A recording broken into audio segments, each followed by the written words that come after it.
देश में किसान आंदोलन और भारत बंद, कितनी राजनीति, कितनी हकीकत।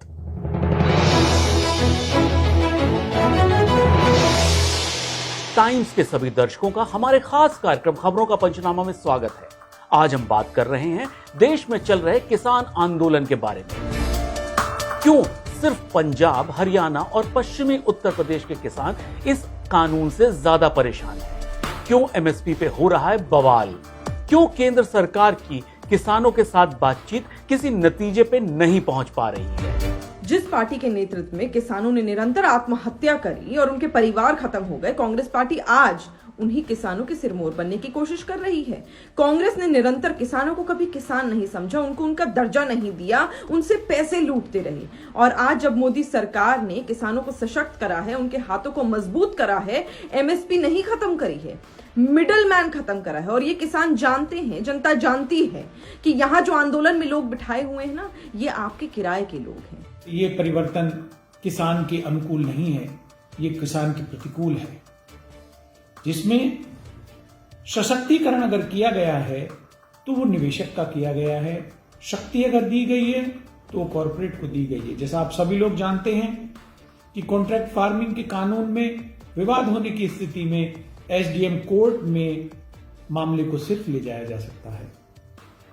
तो आप सभी लोग जानते हैं, एक तरफ कॉरपोरेट का वो बड़े व्यापारी होंगे जिनके पास महंगे लॉयर होंगे, अच्छी पहचान होगी, अच्छी पहुंच होगी। एक तरफ गरीब किसान होगा 10 बीघे की जुताई करने वाला, वो कहां इन लोगों के सामने टिक पाएगा? अभी तक देश में एक परंपरा सी चल रही थी कि स्टेटस को पे चलते रहो, अलग अलग स्टेक होल्डर्स को कोई लाभ दे दो और फिर उसके अनुसार इलेक्शन जीत लो और फिर उसके बाद जीतने के बाद कोई व्यापक बदलाव, आमूलचूल बदलाव, कोई रिफॉर्म्स किसी भी तरह के ना लाओ। और इस कारण से जो स्टेक होल्डर्स हैं उनका वह आगे चलते रहते हैं, लेकिन उस वर्तमान जो यथास्थिति है उसको बरकरार करने से देश में रिफॉर्म्स नहीं होंगे। आज एमएसपी की वजह से आप लोग सवाल उठा रहे हैं। सभी को मालूम है कि कृषि बिल अगर आप पढ़ेंगे तो आपको समझ आएगा कि दायरा किसानों के लिए बढ़ाया जा रहा है। वो और पैसे कमा सकते हैं, अपने हिसाब से काम कर सकते हैं। मिडिल मैन का दायरा खत्म किया है, एमएसपी को खत्म नहीं किया। इस विषय पर बातचीत करने के लिए हमारे साथ एक खास मेहमान है, टाइम्स ऑफ इंडिया के संजीव सिंह। संजीव जी, अगर हम इस पूरे किसान आंदोलन को देखें तो प्रमुख मुद्दे क्या हैं किसान और सरकार के बीच? देखिए, 3 बिल आए थे जो पास हुए थे, उसमें सबसे ज्यादा जो परेशानी हो रही है वो एक बिल के 3 मुद्दों पे हो रही है। उसमें एक है, उसमें सेक्शन 6 जिसमें कहा गया है कि अभी तक जितना भी खरीद फरोख्त होती थी तो किस एपीएमसी मंडियों में होती थी, तो उन्होंने कहा है कि आड़तियों के थ्रू, हाँ, तो जो भी लाइसेंस ट्रेडर है वो खरीद सकता है एपीएमसी की मंडी में।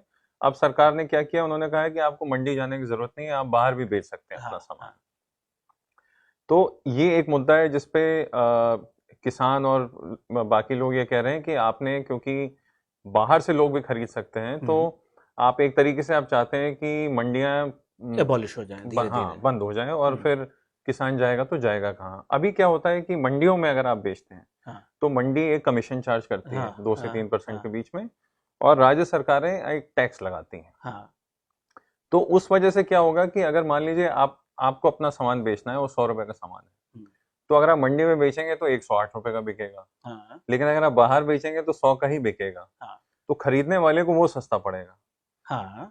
तो एक तरीके से ये किसान और खरीदने वाले दोनों के हक में है, लेकिन जो किसान अपना माल मंडी में ही बेचते हैं उनको लगता है कि अगर मंडी चली गई तो हम केवल जो हमसे माल खरीद रहा है हम केवल उसी के भरोसे रहेंगे, हमारे पास कोई बीच में कोई बीच का रास्ता नहीं रहेगा जो मंडी देती है। अच्छा, एक चीज और, अगर आप पंजाब की रेवेन्यू की हम बात करें तो इस धान की और जो फसलों की खरीद से राज्य सरकारों को भी एक बहुत बड़ा जो है रेवेन्यू आता है। नंबर 2, एक चीज ये है जो सबका कहना यह है कि अगर ऐसा हुआ, ये सरकार जो है कुछ चुनिंदा बिजनेस हाउसेस को एम्पावर करने के लिए ये बिल ला रही है, इसमें क्या आपको लगता है?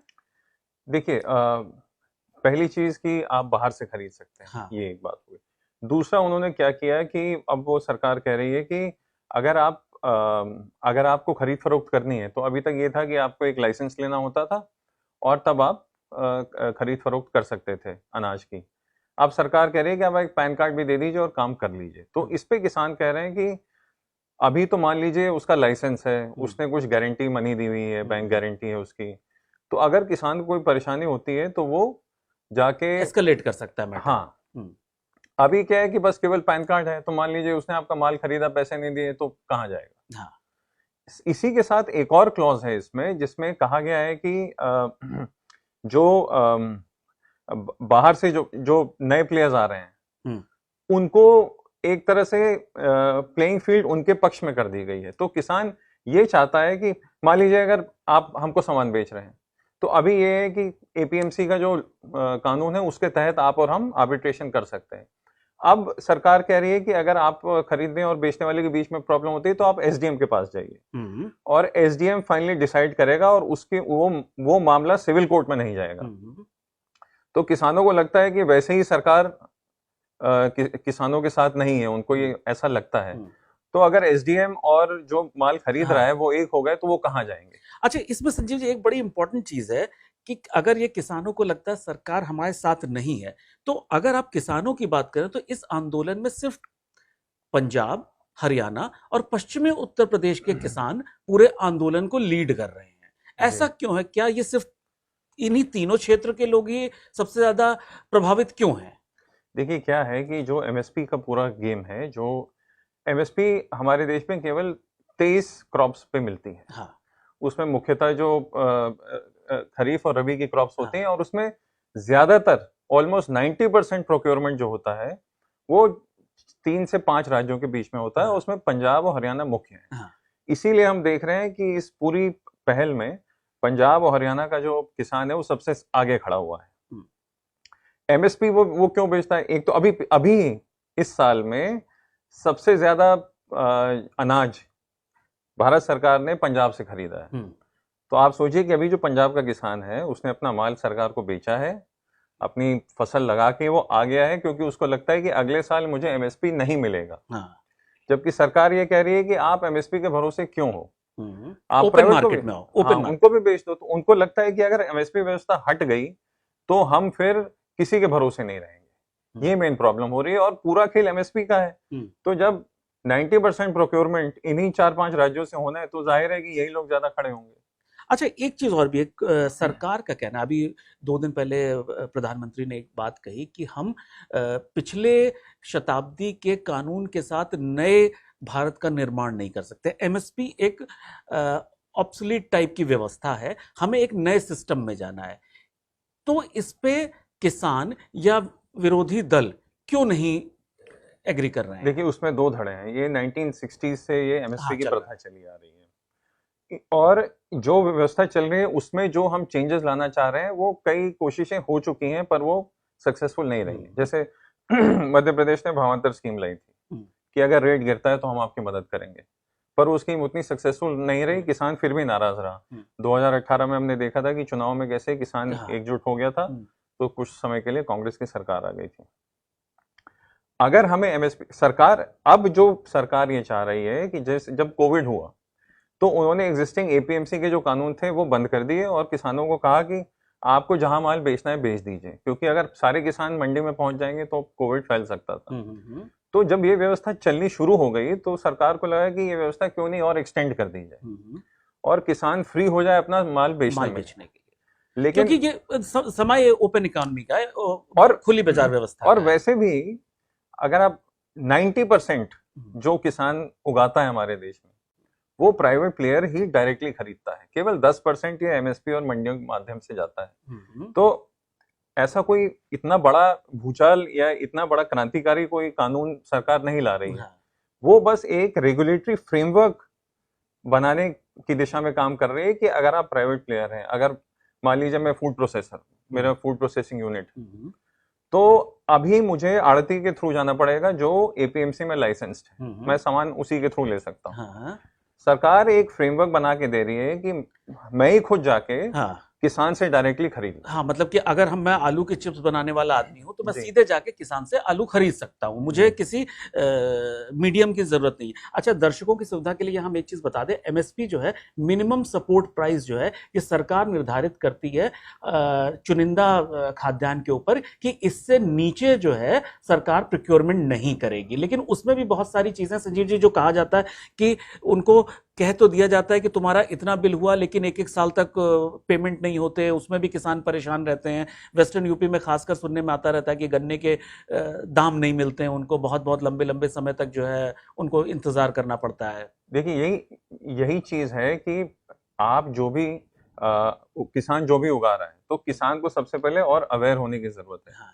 कि अगर इस होता क्या है, अब मान लीजिए कि इस साल अगर प्याज का रेट बढ़ गया, तो किसान क्या करेगा कि वो फिर ज्यादा प्याज उगाएगा कि मैं इस साल ज्यादा बोता हूँ, और उससे क्या होता है, अगले साल रेट डाउन हो जाता है। तो वैसे वो नुकसान, तो उनको अवेयरनेस और उनको बताने की जरूरत है कि आप जितना भी अपने क्रॉप्स को डाइवर्सिफाई करोगे, आप केवल अपने आप को धान या पैडी या वीट में मत रिस्ट्रिक्ट करो। तो वही हो ही रहा है कि अब पंजाब हरियाणा में इतना ज्यादा चावल और गेहूं की खेती हो जाती है कि वो एफसीआई के गोदामों में सड़ रहे होते हैं, और देश में दालों की कमी होती है। क्योंकि बिल्कुल सही कहा आपने, क्योंकि अभी क्या है कि सरकार क्यों खरीदे आपका सामान? भाई, अगर उनको जरूरत नहीं है तो उनको एक बफर स्टॉक रखना है, तो आप बफर स्टॉक तक ही रखिए, बाकी सामान मार्केट के ऊपर आप रहने दीजिए। लेकिन किसान चाहता है कि हम जितना बना रहे हैं सारा सरकार ही हमसे खरीदे, तो ये कब तक चलेगा? तो कहीं ना कहीं बीच में किसानों को भी और सरकार को भी एक बीच का रास्ता खोजना पड़ेगा, जहां वो किसानों को समझाएं कि आपको डाइवर्सिफाई करना ही है। अभी पंजाब और हरियाणा में ये स्थिति है कि 20-25 साल बाद वहां पानी नहीं होगा। हाँ, क्योंकि चावल के लिए बहुत ज्यादा पानी की जरूरत होता है और ग्राउंड लेवल वाटर का लेवल नीचे चलता चला जा रहा है। अगर कोई उनको बताए कि अभी तो आप खेती कर रहे हो, आप 10 साल बाद आपके पास पानी ही नहीं होगा, ग्राउंड वाटर ही नहीं आपके बच्चे क्या खेती कर पाएंगे? तो ये चीजें उनको समझाने की जरूरत है। अच्छा संजीव जी, एक चीज है कि जिस तरह से सरकार का ये कहना है कि वो किसानों की आमदनी को दुगनी करना चाह रहा है और बहुत ज्यादा कटिबद्ध है कि वो, मतलब कहने में कम से कम वो काफी वोकल है कि किसानों को बेटरमेंट के लिए उनके पास स्कीम्स है, तो स्वामीनाथन अय्यर की रिपोर्ट को क्यों नहीं लागू किया जाता है, जैसा कि विपक्ष भी मान रहे हैं? हालांकि विपक्ष के सामने 2004 में ही मेरे ख्याल से ये रिपोर्ट आई थी, तो क्या समस्या क्या है उसको इम्प्लीमेंट करने में? ये बड़ा वैलिड क्वेश्चन है। 2006 में रिपोर्ट आई थी, और जैसा आपने कहा कि भाजपा के मैनिफेस्टो में भी है कि हम किसानों की आय दुगनी कर दें। तो स्वामीनाथन कमेटी ने यह कहा था कि जो किसान का इनपुट कॉस्ट होता है उसके ऊपर आप 50% बढ़ा के आप किसान को पैसा दीजिए। तो वैसे एमएसपी कैलकुलेट करने का उन्होंने एक फॉर्मूला दिया, एमएसपी यानी मिनिमम सपोर्ट प्राइस, कि न्यूनतम समर्थन मूल्य, कि इससे नीचे किसान अपना सामान नहीं बेचेगा। तो जो कॉस्टिंग आती है, तो एक होता है कि इनपुट कॉस्ट, बीज और आपने फसल बीमा, हाँ, जो भी आपने लिया, आपने बीज खरीदा, उसमें यूरिया डाला, पानी डाला, तो उसका एक कॉस्ट होता है। उसके ऊपर एक कॉस्ट होता है फैमिली लेबर की, कि भाई आप लगे आपने उसमें डेली वेजेस उसमें ऐड किया जाएगा।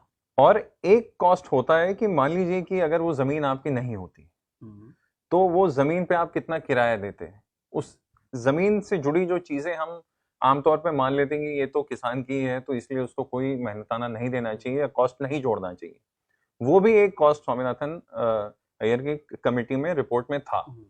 अब क्या होता है कि सरकार जो देती है वो आपको कह रही है कि हम 50% दे रहे हैं, लेकिन सरकार क्या देती है आपको? जो इनपुट कॉस्ट जो आपने बीज और उस पर खर्च किया और फैमिली लेबर, उन दोनों को मिला के उसके ऊपर 50% देती है। लेकिन अगर आइडियल सर्कमस्टेंसेस हो तो उसमें आपको जो कॉस्ट ऑफ लेबर भी जो है नीचे, जो जमीन उसका आप किराया देते हैं या जो भी करते हैं, वो भी अगर आप जोड़ के देखें तो वो 12 से 15% के बीच में आता है। तो इसीलिए एमएसपी के ऊपर कितना होना चाहिए, उस पे हमेशा डिबेट रहती है कि इतना होना चाहिए कि इतना होना चाहिए। फिर आप उत्तर प्रदेश या हरियाणा के किसान हैं, आपका इनपुट कॉस्ट 10 रुपए है, लेकिन अगर मैं महाराष्ट्र या बंगाल में वही चीज उगा रहा हूँ तो मेरी कॉस्टिंग डबल है, तो एमएसपी से मुझे कोई फायदा नहीं होगा, मुझे फिर भी नुकसान होगा। तो ये कई सारे मुद्दे हैं जिन पे अभी भी कोई क्लैरिटी नहीं है, और इसी वजह से हम देखते हैं कि पक्ष विपक्ष, किसान, सरकार आपस में ये अवरोध बना रहता है। एक चीज संजीव जी, अगर हम लोग ऐसा कहें कि कहीं ना कहीं जो सरकार की सब्जेक्ट को लेके जो हैंडलिंग होती है, जो भी बिल आते हैं उस पर कुछ ना कुछ काफी आंदोलन शुरू हो जाते हैं और मिसअंडरस्टैंडिंग होती है। क्या सरकार अपने बिल्स को लाने में या उसे एक्सप्लेन करने में कहीं ना कहीं विफल रहती है या जानबूझ के ऐसा करती है? बड़ा ही पेचीदा सवाल है। देखिए, जो बिल है, अगर हम फार्मर्स बिल की बात करें तो ओवरऑल बड़ा अच्छा बिल है। अगर उसमें 10 चीजें हैं जो अलग हैं तो उसमें 7 या 8 अच्छी चीजें हैं, लेकिन हम फोकस उन्हीं 2 चीज पे है जो खराब है। ठीक है, इनको भी ठीक करना चाहिए। तो उसके 2 तरीके हैं, या तो अभी आप भाजपा सत्ता में कोई एक किसी भी एक राज्य को ले ले और वहां पे इम्प्लीमेंट करके दिखा दे कि जैसे गुजरात मॉडल था जो मोदी जी ने करके दिखाया, फिर 2014 में प्रधानमंत्री बन गए, तो आप वैसे कर दीजिए तो किसान वैसे ही कन्विंस हो जाएगा। या फिर आप स्टेट से बात करिए और बोलिए देखिए ये प्लान है, ठीक है, अगर लोग मंडी के बाहर बेच रहे हैं तो आपको नुकसान हो रहा है, वो मैं उसको कहीं से कवर कर दूंगा, उसकी भरपाई कर दूंगा, जीएसटी में एक्स्ट्रा दे दूंगा आपको, लेकिन ये हमको करना है। क्योंकि अगर हम ये नहीं करेंगे और किसान अपने क्रॉप्स को डाइवर्सिफाई नहीं करेगा तो ये जो पूरा एमएसपी का मुद्दा है वो उसी के भरोसे रहेगा और 20 साल बाद वो उसके पास कुछ काम ही नहीं बचेगा। मतलब ये कहना भी ठीक रहेगा कि सरकार को कहीं ना कहीं अपनी नीतियों को इम्प्लीमेंट करने में थोड़ा सा समझदारी दिखाने की जरूरत है। देखिए, फेडरल स्ट्रक्चर है और इसमें आपस में मिल के बात करके ही कानून पेश किए जाते हैं और पास किए जाते हैं। उसमें अगर अब ये हो गया है जब से जैसे सीए एनआरसी बिल आया कि हर आदमी को सरकार की नीयत में खोट दिखता है, तो अगर ये इंप्रेशन बन गया है तो इसमें सरकार को विपक्षी दलों से बात कर लेनी चाहिए थी पहले ही कि हम ये बिल ला रहे हैं, आप अपना इनपुट दे दीजिए और बैठ के मसला सुलझा देते। लेकिन संजीव जी, हो ये भी सकता है कि सरकार जो है इस तरह के उससे अपना राजनीतिक लाभ भी लेती हो। तो आप हमारे स्टूडियो में आए, आपका बहुत बहुत धन्यवाद। तो आज के लिए सिर्फ इतना ही। इंतजार करिए खबरों के पंचनामा के अगले एपिसोड का, क्योंकि यहां हम रखते हैं हर खबर पे पैनी नजर। नमस्कार।